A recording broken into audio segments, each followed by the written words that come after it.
makes you think that I'm an answer if you ain't mine?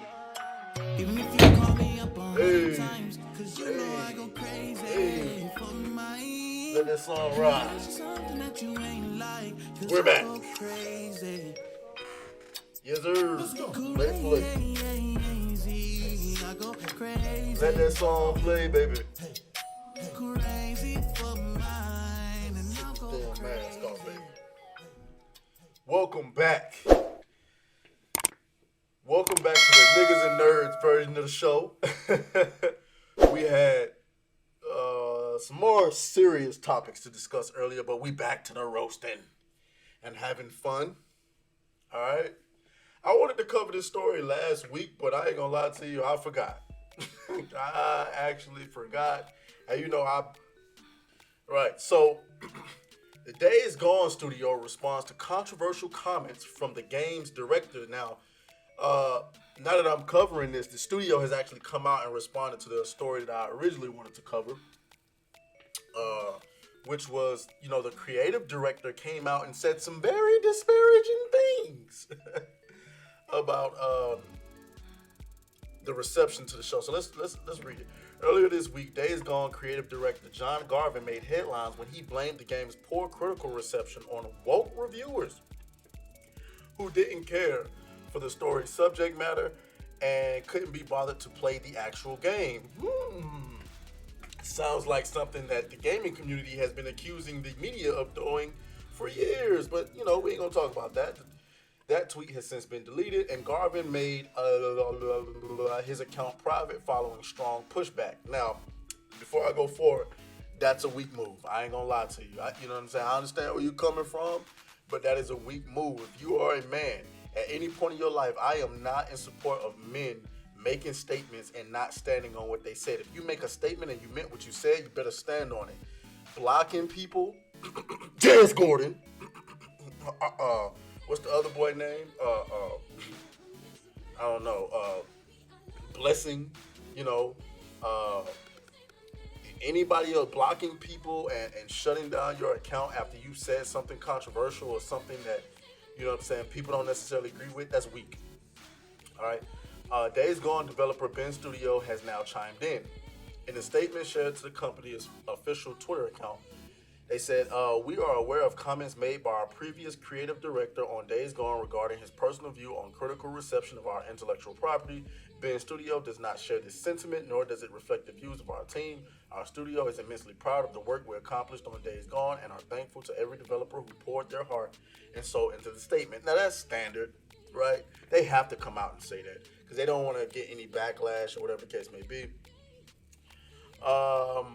But what was it that he said exactly? Let's go. Okay, so that's what he said. He said, but according to Days Gone director John Garvin, the game itself was not to blame for this tepid reception. Rather, it failed because of a combination of tech issues, reviewers who couldn't be bothered to actually play the game, and woke reviewers who couldn't handle a gruff white biker looking at his date's ass. And so when I go back, and remember, I want y'all to remember what I told y'all earlier. The video game industry is full of wokeism. Everybody is woke. Anybody who's not woke is blackballed.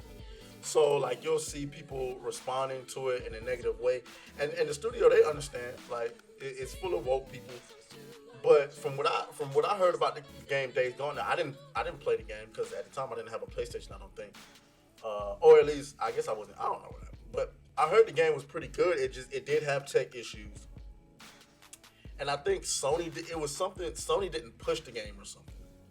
But I agree. You know what I'm saying?